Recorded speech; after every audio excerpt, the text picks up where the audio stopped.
શ્રદ્ધા બળવાન છે, શ્રદ્ધા બળવાન છે. એનો નાનકડો પ્રસંગ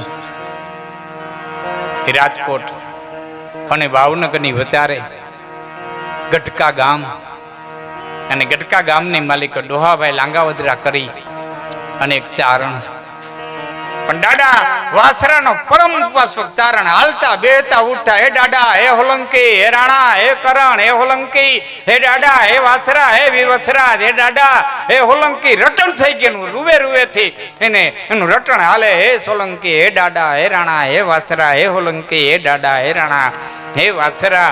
એ રટણ થઈ ગયેલું એવો દાદા વાસરાનો પરમ ઉપાસક ચારણ, પણ કર્મે લેખા કીર્તાર, છઠ્ઠી ના ચૂકે નહીં, હુનર કરીએ હજાર. તો આખરીના આડા ફરે. ડોહાભાઈ લાંગાવદરાના ઘરનાને સર્પદંશ થયો. બાઈ માણાનું મોડું ઘીરે આવ્યું. હિન્દુના રિવાજ પ્રમાણે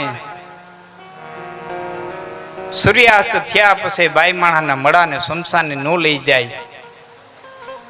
ઘરમાં ગાયના છાણનું લીપણ કર્યું છે, ઘીનો દીવો બળે છે. નાનકડું પંખીના માળા જેવું ગામ વાવડો વાત લઈ ગયો. ઘડીકના છઠ્ઠા ભાગમાં તો આખા ગામમાં વાત ફેલાઈ ગઈ કે ચારણની કોઈ બગડી છે, ચારણની કોઈ બગડી છે. જુવાન ચારણ અદ્વૈતે કુદરતે બગાડી રેંધા ધાન માણાના રખડી પીડ્યા. કોઈના ઘરમાં માણા ઈ જમાના ગામમાં મળું પડ્યું હોય ને બાપ કેમ ગળે ઉતરે. થોડી થોડી અને ડોહાભાઈ ઘીરે આવ્યા છે. બેનું દીકરીઓ ઘરમાં કોઈ ઓસરીમાં બેઠા છે, કોઈ જુવાનડા આવ્યા, કોઈ વૃદ્ધ આવ્યા છે. ડાયરો સમાજ હકડે ઠઠ બેઠો છે. મળાની માથે રાત કાઢે બાપ. રાણો ભણે રાત, પૃથ્વી પોરો છે, પણ કરમ હોય કફાય તેને વહીમી વીજો ભણે. અહીં તો રાણો ભણે રાત, પૃથ્વી પોરો છે. રાત તો માના ખોળા જેવી, પણ બાપ 22 વર્ષના દીકરાનું મળવું પડ્યું હોય અને એના બાપને રાત કાઢવી પડે ને, તો એની પલ પલ વરહ નહીં થતી. મળાની માથે રાત કાઢે છે. એમાં બરોબર અડધી રાતનો મરહ ભાંગ્યો. 1.5 વર્ષનો દીકરો ઘોડિયામાં હૂતો તો એ ઉઠી ગયો અને રોવા માંડ્યો. એટલે એક બાઈએ તેડીને બીજી બાઈને દીધો, બીજી બાઈ તેડીને ત્રીજી બાઈને દે. કોઈ કરાઈ માથે તેડે, કોઈ થાપલિયું મારે, કોઈ ખંભે હાથ રાખે, કોઈ હાડલાનું કરી અને વાહર નાખે, કોઈ ફૂકું મારે. પણ જનેતાનો હાથ નથી. એ બાળકને ખબર પડે છે કે આ હાથ છે ને એ મારી જનેતાનો, માના હાથનો સ્પર્શ ન થાય. આમાં જેટલા બેઠા છે યુવાનો, એટલાને વિનંતી કરું છું કે ભાગ્યશાળી હોવ ને જનેતા જીવતી હોય તો જેટલી બને એટલી સેવા કરી લેજો. નકર 45 વટાવ્યા પછી બહુ પસ્તાવો થાય, બહુ પસ્તાવો થાય. હોકારો, એ પડકારો, એ પ્રેમ, એ ભાવ દુનિયામાં તાકાત નથી કોઈ દઈ શકે. કોઈ કાગના માં ધાનબાઈ માનું જે અવસાન થયું અને માના મળા પાસે બેહી અને ચારણ જે શ્રદ્ધાંજલિના દુઆ કીધા છે, તમે ઘણા દુઆ સાંભળ્યા હોય મોટા કરીને, માં ખોડેથી ખતા કર્યા બધા. અને એમાં એક દુઓ અદભુત કીધો, માં હું હિમાલયમાં જઈને તપસ્યા કરું તો મને શિવ મળે, સરિયોમાં ઉભો રહીને તપસ્યા કરું તો મને રામ મળે, ગોમતીમાં ઉભો રહીને તપસ્યા કરું તો મને કૃષ્ણ મળે. પણ હે મારી માં ધાનબાઈ, હવે ગમે એટલી તપસ્યા કરું તો મારી જનેતાનો તુકારો ગયો એ ગયો, મને મારી માનો તુકારો ન મળે. કવિ કાગ કે છે, કઈ ભગવાન ને ભજતા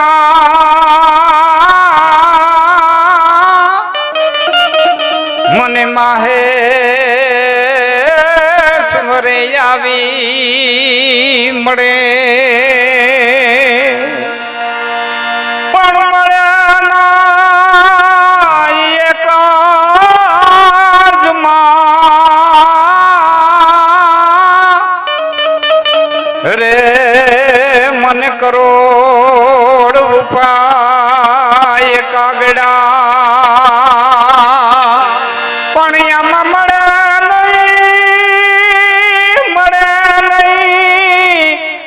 મારી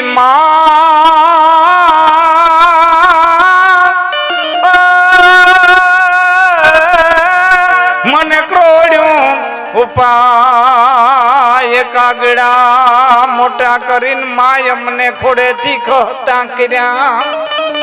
આ જનેતાનો હાથ હટતો નથી. ઘડીક વાર બેનું બહાર લઈ જાય, ઘડીક વાર અંદર લઈ આવે. દીકરો છાનો નોરી મળું પડ્યું અને છોરું ઉર ચડે એને ધાવણ ધાવવા દે. તું તો થોડીક ઘડી ઠાકરા, અહીં તો માં મરી જેનું મળું પડ્યું અને છોરું ઉર ચડે. બાળક છાનું રહી ગયું. ડોહાભાઈ ઓસરી માંથી એટલું કીધું, માં ભાઈ છાનો રહી ગયો, સમજી ગયો કે દીકરા સમજો નથી? છાનો રહી ગયો. કે સમજો નથી તો કેમ છાનો રહ્યો? કે તારા દીકરાને ઘડીક વાર એની જનેતાના મળા માથે ઉડાવ્યો, માના મળા માથે દીકરાને ઉડાવ્યો છે. આટલા શબ્દો ત્યાં ડોહાભાઈના કાનમાંથી પડ્યા. દાદા વાછરાનો પરમ ઉપાસક ચારણ આકાશમાં નજર નાખીને કીધું, હે દાદા, હે હોલંકી, હે કરણ, હે રાણા, હે વાછરા. અને હૈયામાંથી શબ્દો નીકળ્યા, કઈ સંસારમાં બાપે હગો પણ એને હૈયે ખીરનો હો. માને દીકરો વાલો હોય એટલો બાપને વાલો હોય. બાપને દીકરો દોવલો ન હોય. મારા દીકરાને અટાણે વાયલપની જરૂર નથી, મારા દીકરાને અટાણે ધાવણની જરૂર છે. હું બાપ છું, લાખ કોશિશ કરું તો મારા હૈયામાં ધાવણ ન આવે. સંસારમાં બાપે હગો પણ એને હૈયે ખીર નો હોય. આના ટાણાની જોને તેવડ તે જાવડ રાણા નો જો. હે રાણા, મારા દીકરા હમ નો જોઈ, મારા ફૂલફુલિયા હમ નો જોઈ. હે કરણ, હે દાદા, બાળક જજાણ હવે એમાંથી ઉતરશે નહીં. બાળકને ખબર નથી એની માં મરી ગઈ, નોખું નહીં પડે. એક કામ કર દાદા, હું તારા કાયદામાં કઈ ભંગ નથી આવવા માંગતો, પણ એક વિનંતી કરું, કા આ બાળકને બુદ્ધિ દઈ દે કે ખબર પડી જાય કે મારી માં મરી ગઈ છે, મુઈ માને ધાવણ નહીં આવે એટલી બુદ્ધિ દઈ દે. અને કા આ બાઈને ઘડીક વાર જીવ દઈ દે, મારો દીકરો ધાવી દ્રપીને હુઈ જાય, પછી સવારે તું તારું કામ કરી લેજે ને અમે અમારું કામ કરી લે. હું બાળક જજાણ હવે એમાંથી ઉતરશે નહીં. મારા કરમ રોયન કર ઘરે કે જાવડ રાણા નો જો. એ બાપ, પોણી રાત ભાંગી ગઈ, પોણી રાત ભાંગી ગઈ છે. અધરજની વીતી ગઈ, પાછલી રહી બેપો. મારા કરમ રોયન કર ઘરે. એક પછી એક, એક પછી એક, એક પછી એક દુઓ ડોહાભાઈના હૈયામાંથી નીકળે છે. મિત્રો, બનેલી સત્ય ઘટના છે. 10મો દુઓ ડોહાભાઈ લાંગાવદરાના હૈયાની માલિકોથી નીકળ્યો કે ગજ કારણ ગરુડ પખે તમે હૈલા ગાવ 1000 તો જાવડ રાણા જીવની હવે વેલી કરીને વાર. ગજ કારણ ગરુડ પખે તમે હૈલા ગાવ 1000. હે મારા બાપ આવજે, એ પોકાર કર્યો. અહીંથી ચારણનો પોકાર છૂટ્યો અને અહીં વગર મદારીએ, વગર મણીએ, વગર ઔષધિએ, વગર વૈદે બાઈને કાળોતરાનું ઝેર ઉતરી ગયું હતું. અને અડધી રાતે દીકરાને ધવડાવવા માટે થઈ અને જનેતા બેઠી થઈ હતી. આ દાડો વાંચો, આ કરણ વાંચો, આ પ્રાર્થનાની તાકાત છે. અમારો ગઢવી દાયરો બેઠો જરા કહું છું, થોડુંક સંશોધન કરું છું. હજી મને પાકો માહિતી મળી નથી, જેથી મળશે તેથી પડકારો કરીને કે, પણ હજી પૂરી માહિતી નથી મળી. એટલે છતાં આપને જાણ કરું છું કે એ ડોહાભાઈ લાંગાવદરા, તમે ગેલવા કયો, ડોહાભાઈ ગેલવા લાંગાવદરા, એ જે દીકરો ભાઈ સજીવન થયા, એનો જે દીકરો, એ દીકરાનું નામ આવડદાન. દીકરાનું નામ આવડદાન. એ આવડદાન સાધુ થયા પછી પ્રેમદાસજી કહેવાના અને ગોદડી ઓઢ્યા પછી ગોદડિયા બાપુ કહેવાના, રામવાડી એક અને રામવાડી બે. પણ બે ડોહાભાઈ થયા છે, બેયના અવરદાન થયા છે. એટલે ક્યાં એમાં હું થોડોક અજમંજસ છું. હજી પૂરો ઇતિહાસ મને ત્યાં સુધી મળ્યો નથી, પણ બેમાંથી એક પણ આ બનેલી સત્ય ઘટના છે. કહેવાનો અર્થ આ પ્રાર્થનાની તાકાત છે. અહીં સાયન્સ ટૂંકું પડે સાહેબ, અહીં સાયન્સ ટૂંકું પડે. બધું સાયન્સની ફૂટપટ્ટીમાં ન આવે. આ શરીર ડોક્ટરે ખોલી નાખ્યું અને એક એક રગ જોઈ નાખી. આમાં રક્તકણ, શ્વેતકણ, હિમોગ્લોબિન સુધી એ પહોંચી ગયા. આનું અણુ ડોક્ટરે ખોલીને જોઈ નાખ્યો. છતાં સિંહણો ખાધ ખાય, ભૂંડણી ગારો ખાય, અને આપણી જનેતા છે દાળને રોટલી ખાય તો ધાવણ ધોળું થાય. અને આ ધોળા ધાવણનો હંચો ક્યાં આવ્યો એ આજની ઘડી સુધી સાયન્સ ગોતી નથી. બધું સાયન્સની પકડમાં ન આવે. એમ જન્મ અને મરણ એ સાયન્સની પકડમાં આવતા નથી. અનુમાન થાય અહીંથી આત્મા વાંધે ને વાંથી વાંધે ને વાંથી વાંધે એ કીધેલું છે. બાકી ક્યાં જાય એની કોઈને ખબર નથી. પણ જાય છે એ 100% ખબર છે. લોહાર વયો જાય છે, ધમણી બંધ થઈ જાય છે, અને પછી આ શરીર ટાઢું બોર થઈ જાય છે, કોલસા ઠરી જાય છે. આટલી ખબર છે. અને એ સનાતન સત્ય છે. એટલે ભાવનગર રાજકવિ પિંગળસિંહ બાપુ લખે છે એની એ ઉપર થોડી વાત આપણે કહે. પિંગળસિંહ બાપુ કહે છે,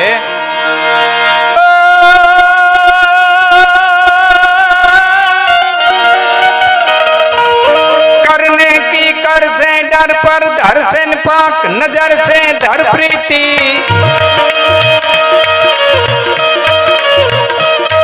करने की कर से डर पक धर से पाक नजर से धर प्रीति, जब नाम जिगर से बाल उमर से जसने जग से मन जीती,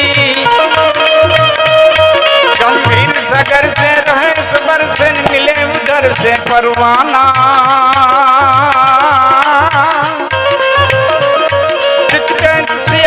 फिर नहीं आना जग में आखर मर जाना जी, जग में आखर मर जाना।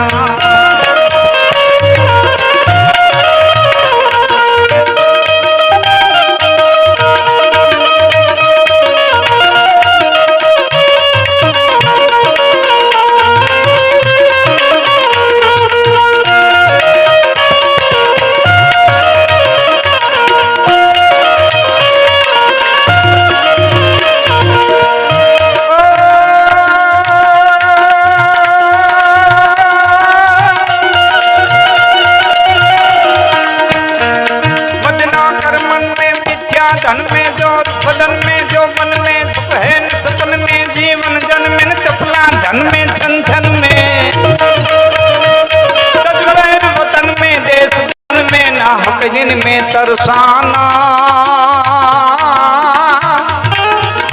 चित चैत सियाना फिर नहीं आना, जग में आखर मर जाना जियो, जग में आखर मर जाना।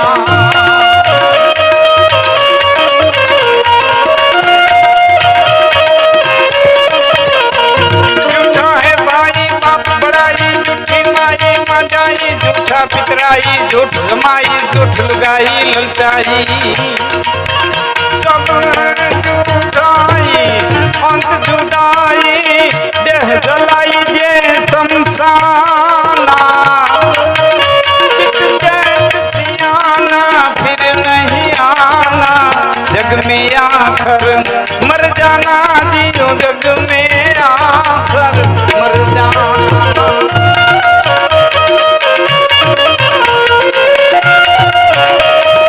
જેડે કડી ઉપર મારે બે ત્રણ વાતો તમને કેવી છે. એ કડી दुनिया दो रंगी तुरक तुरंगी स्वार्थ संगी ये कंगी हो जा सत्संगी दूर संगी गहन कंगी जम जंगी, दुनिया दो रंगी तुरक तुरंगी स्वार्थ संगी ये कंगी हो जा सत्संगी दूर कुसंगी ग्रहण कंगी जम जंगी,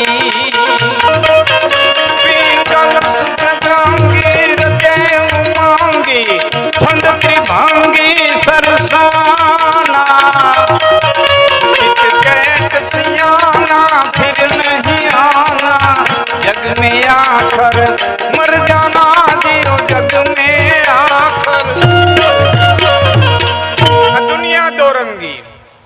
આ દુનિયા છે ને ભાઈ, બે રંગની છે, ગાડાને પૈડા જેવી. હા, હનુમાનજી મહારાજ કઈ કામકાજ જ કીધું ને લખી દીધું. હનુમાનજી મહારાજ સીતાની શોધ કરીને આવ્યા ને એટલે વાંદરાએ અધરાધેર ઉપાડી લીધા. ભારી કામ કર્યું, રાવણને પડતો દેખાડી દીધો ને આપણું બળ દેખાડી દીધું, લંકા હરગાવી તો ભારી કામ કર્યું. એમને લઈ ગયા રામ પાસે, હેઠો પગ ન મૂકવા દીધો, રામ ઉધી લઈ ગયા. ભગવાન જે કઈ કર્યું હનુમાને કર્યું. સાંભળજો, ઈનાય હનુમાન, ઈનાય વાંદરા, ઈનાય રામ, ઈનાય લક્ષ્મણ. લંકાના પાદરમાં લક્ષ્મણ હતી ને મૂર્છા આવી ગઈ. સુસેન નામના વૈદ્યને તેડી આવ્યા અને એણે એમ કીધું કે શેષ સોસેલનું ઝાડવું લઈ આવવામાં આવે, સંજીવની બુટી લઈ આવવામાં આવે તો લક્ષ્મણ બેઠો થાય. એટલે જાંબુવાને વૈદ્યને કીધું કે આવડા મોટી લંકા નગરી અને આ ઔષધિ લેવા ઠેઠ ઉત્તરમાં જવું પડશે, દ્રોણગીરી પર્વત ઠેઠ ઉત્તર ભારતમાં. આવડી મોટી લંકા નગરી તમે ઔષધિ નથી વહાવી? તમારે જઈ માંદા પડે તો દરિયો ટપીને લેવા જાવ, ઔષધિ નથી રાખી? એટલે સુસેન કે તમામ પ્રકારની ઔષધિ હતી, અમારે લંકા બાઈને કોઈ દી જવું ન પડતું. કે તો ગઈ ક્યાં? કે તમારો એક વાંદરો આવ્યો તો લંકા હરગાવી ગયો ને તેથી બધી ઔષધિ બળીને ખાક થઈ ગઈ. પેલા વાંદરા તરત ફરી ગયા. હનુમાનજી મહારાજ કે તને ખાલી સીતાજીને ગોતવા મોકલો તો ભડકા કરીને આવ્યો, તને કેને કીધું તો લંકા હરગાવજે? આ દુનિયા દોરંગી. હા, અને ફરતા ધરાય વાર નહીં. અમે તો કહેતા હતા, હા સારું થાય તો કે દીકરીને ભાગ્ય થયું, સારું થાય. અમારી દીકરીના કરમ બહુ સારા અને હારે ભાગ્ય થયું. જો નબળા હગા જડે તે ફલાણા ભાતીમાં ભરાઈમાં મરી ગયા ને ના પાડતા હતા. આ દુનિયા. હા, એક ભાઈ દીકરાની હગાઈ કરીને આવ્યો હતો એટલે પાડોશીએ કીધું દીકરાની હગાઈ કરી કે આ દીકરાની હગાઈ કરી. હો, હગા કેવા છે કે અસર આપણા જેવા, કે તોય દીધી. હા, ઘણી વાત બહુ ઝીણી હોય, બહુ ઝીણી હોય. એક હોના ને પિત્તળે એટલું કીધું તું, માફ કરજો, પિત્તળને હોનાએ એટલું કીધું તું કે કેટલું પીડું છો. પિત્તળને કે તું કેટલું પીડું છો? કે તો હું તને કહું છું તારા જેટલું જ પીડું છું. તારા ભેરું ભેળવી લે, તારા ભેરું ભેળવી લે, તારું વજન વધી જાય. હું કે મારું વજન વધી જાય મારી ના નહીં, પણ મારું વલું ઘટી જાય, મારું કેરેટ ઘટી જાય, મારી વેલ્યુ ઘટી જાય. હા, સ્થાન ફરે ને. વચ્ચે એક વાત કરી દઉં પછી મારા પ્રસંગને. દુનિયા દોરંગી શબ્દ ભૂલતા નહીં, એના પર મારે ઘણું કહેવું છે આપને.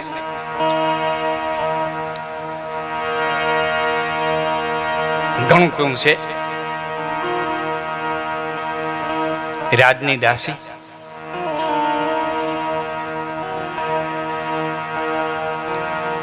પપ્પા જે કઈ અમે બોલીએ ને ફણહલા ગમે એટલા ફૂટે, અમારી વાતોમાં ગમે ને આડાવરા જાય, પણ મૂળ વાત ઉપર ટકી રહી દો. મજા છે. આજે કોઈ ઘોર કરવા ઉઠતા નથી, બહુ ઓછા પ્રોગ્રામો થાય. મારી મેં ફેસબુકમાં મને એક લખાણ લખીને મોકલ્યું હતું કે ક્યાંક જ આનંદ આવે એવા ધાણેટી, એવા રત્નાલ, પદ્ધર એવા કાર્યક્રમો મેં કર્યા કે ત્યાં ઊભા થઈને કીધું કોઈ ઘોર કરવાનું નથી, આ સાંભળવાનો કાર્યક્રમ છે. અને આ મેં ફેસબુકમાં મૂક્યા પછી મારો 25 તારીખે સુરત કાર્યક્રમ હતો ને, એ લોકોએ જાહેરાત કરી દીધું હતું ભાઈ બધા સાંભળવાનું છે, કોઈ ઘોર કરવાની નથી. હા, નકર તો મેળ થતો હોય ત્યાં ઘોરવાળા શરૂ થઈ જાય. કોઈ કોઈનું કોઈ સાંભળતા જ નથી. ઠીક છે, એ આયોજન માટે થયું એ વસ્તુ નોખી છે આખી. પણ મારે જે વાત કરવી, એટલા બધા પ્રેમથી સાંભળો છો ને, એટલે હું એક વાત પૂરી નથી કરતો ને તો બીજી વાત સાઈડ કાપે. એ પૂરી ન થતી ને તો ત્રીજી વાત સાઈડ કાપે. મુંજે મનજી ગાલિયું જેડિયું સમદર લહરિયું હકડી તટના પૂગિયું તા તો બયું ઉપડ્યું. મુંજે મનજ્યું ગાલિયું જેડિયું સમદર લહરિયું. આમ એક વાત પૂરી ન થાય ને ત્યાં બીજી સાઈડ કાપતી હોય. તો હું હજી વાત પૂરી કરું છું. રાજની દાસી એટલું ફાટ્યો ત્યાં બીજી વાતે ફણહલો ફાટ્યો કે અહીંથી અમે જે કાંઈ બોલીએ ને એને ધ્યાન દઈને સાંભળશો ને તમારા જીવનના ટર્નિંગ પોઈન્ટ ઉપર એ અમારા બે શબ્દો તમને કાયમ લાગે, તેથી તમારું જીવન સુધરી જાય અને અમારું મોત સુધરી જાય. અને નહીં સાંભળો તો અમને જરાય ખોટ નથી. કુંભાર ધૂળખાંડમાં ધૂળી ખોદતો હતો ને હીરો જડ્યો ગધેડાને ડોકે બાંધ્યો, લઈને આયલો આવે ને ઝવેરી હામો જેડો 1 લાખનો હીરો, અને આને ગધેડાને ડોકે બાંધ્યો. એ પ્રજાપતિ ભાઈ, એ ભગત, હા પ્રજાપતિ જન્મીને ત્યાંથી ભગત કહેવાય, એને બિરુદ લઈ ગયો. એ ભગત શું બાંધ્યું? મોતી જડ્યું તું બાંધ્યું. વેચવું છે કે હા વેચવું છે. કેટલામાં દેવું? કે 100 રૂપિયામાં. અરે આના 100 રૂપિયા હવે 25 રૂપિયા દમ, કે 100 રૂપિયા 50 દમ, કે નહીં 100 રૂપિયા 75 દમ, 99 નહીં 100 રૂપિયા. એટલે ઝવેરી આમ હાલતો થયો, કુંભાર આમ હાલતો થયો, બીજો ઝવેરી હામો જડ્યો. હું બાંધ્યું? મોતી. વેચવું? હા. કેટલામાં દેવું? એ ઓલો 75 કે ગયો, જો એલો જાય, લપ નહીં કરવાની, મારે થાય મોડું. 99 નહીં 100 રૂપિયા, નકર તું જા. વિલામજી માણા હાથો છે, હવે જવા દેવાય નહીં. એટલે 100 રૂપિયા ગણી દીધા, હીરો લઈ લીધો. એ ઓલો વયો ગયો તો ને એ ઝવેરીને ખબર પડી 100 રૂપિયામાં હીરો વેચાઈ ગયો. એટલે કુંભારને ઘેરે જઈને કે મૂર્ખા, 1 લાખનો હીરો 100 રૂપિયામાં દઈ દીધો. 1 લાખનો હીરો અને 100 રૂપિયામાં દઈ દીધો. 99,900 ની ખોટ ખાધી. 99,900 ની ખોટ ખાધી. એ કુંભાર કાંઈ બોલે નહીં. મેં તો ગધેડો બોલ્યો કે કુંભારે નહીં તે. કુંભાર તો કુંભાર હતો, એને ક્યાં ખબર હતો હીરો હતો? પણ તું તો ઝવેરી હતો, તને તો ખબર હતી ને કે હીરો હતો. તું શું કરો 50 રૂપિયામાં લોભાણો? ખોટ તને ગઈ, કુંભારને નથી ગઈ. એમ અમે અહીંથી કઈ બોલીએ તમે કંઈક લેહો તો તમારા લાભનું છે, નહીં લ્યો તો અમને જરાય ખોટ નથી. અમે આજ રામાપીરના ગાતા આવીશું, કાલ ક્યાંક મેલડીના ગાવું, આજ મરહિયા ગાતા આવીશું, કાલ કોકના લગ્ન ગીત ગાતા આવીશું. અમે તો ધંધો માંડીને બેઠા. અને એવા બેનો આરહુડ્યું થઈ ગયું, લગ્ન ગીત તો ગાત્યું નથી, ભાડે ગાવાના બોલાવે. કા બેનો આરો થાય ને, બ્યુટી પાર્લર માંથી નવરા થાય તો ભાઈને લાડ લડાવે ને.